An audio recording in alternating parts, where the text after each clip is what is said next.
The Southwestern governors has teamed up to fight Iswap influx within the Southwestern region as the latest development or revelation of the infiltration of the Iswap and Boko Haram was registered in Osun State, Elisha, and 100 more foreigners had been nabbed by the immigration officers.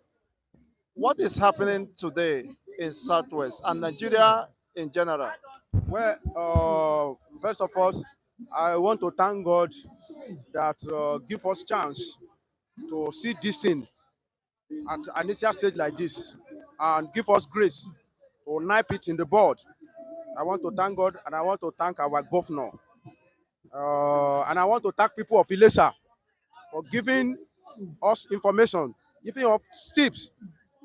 Away from that, our governor coming out to form, a synergy to make sure that their bad egg is not ash in Southwest. Kudos to them.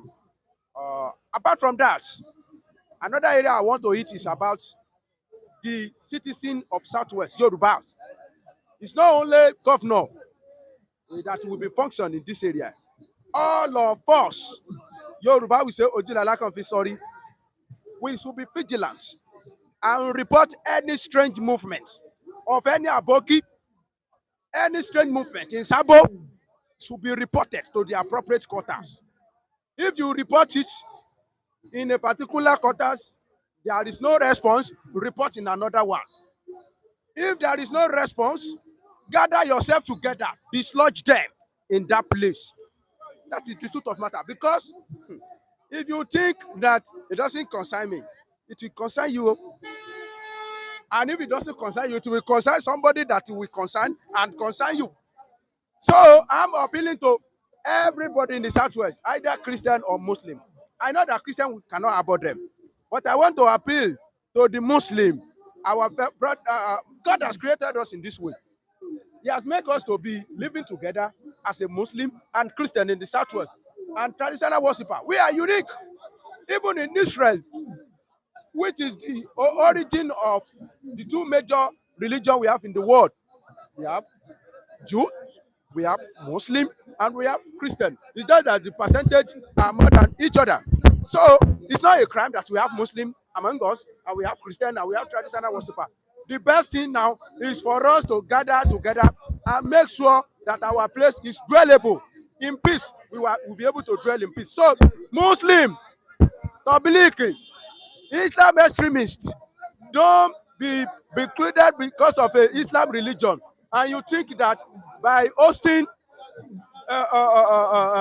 Nakurawa or Iswap or Boko Haram in the Southwest, it's going to subject the whole Southwest into Islamic sand. It's a lie. What you want to achieve, you will not be able to achieve it, and you too, you forfeit six. And I've been declaring, and God will honor my declaration that any Muslim or whomever that abhor Islam, terrorism in the Southwest, he will be the first one to fall victim. The first strike, he will be the victim. His family will be the victim. His son and daughter, they will be the victim. So far, you open your eyes and you want to be covering terrorism in the Southwest, you will fall victim by the special grace of God. So Now, the Southwestern governors has formally formed a Mateku that have not been able to meet up or live up to responsibility. So, do you think with this new synergy, they can curb the incessant attacks on the farmers and villages and communities within the Southwestern region? one thing I believe is that inaction is not good. Taking action is better. For the first that they were able to come together in the first place and establish Amotekun. Thumb up. Is Amotekun perform up to expectation? Is another question which we may have reason.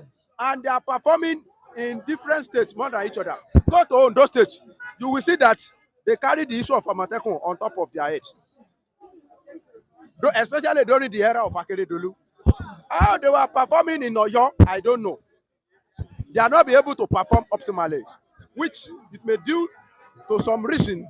Number one, are they well equipped? Are they well equipped with the sophisticated weapon? Even if, apart from that one, how many are they?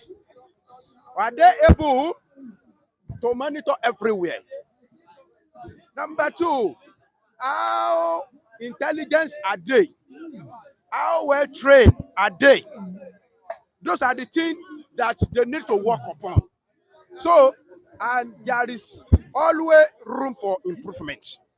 Now that they have seen that The greatest threat is here. is here, now all these things they're supposed to be considering it. Is our Amatekun personnel, are they well trained?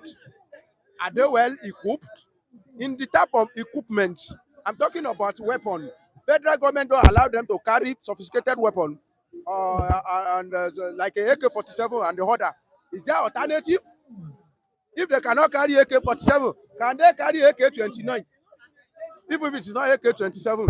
The attackers have access to AK-48, 49. I tell you, it's not all the time that the attacker have access to. Even some people are being killed not with AK-47.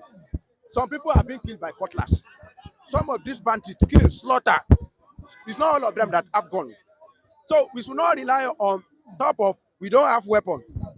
If they really ready to work and they train them, have you ever heard an adage from Yoruba to say that somebody tie wrapper and collect gun from a weaker one? There is a way. There is a solution to every challenge. Which I believe that Yoruba, we have intelligence, we have wisdom. We also can use it. And Yoruba will say that somebody. If you don't allow us to carry AK-47, there are other weapons. Go to when they were fighting in Ife Modeke, there are so many weapons that people develop. Not the weapon approved by government. People they fight. Who teach Boko Haram how to make a bomb? That is so. If it has come to that, they want to radicalize us. Then we will make a radical move.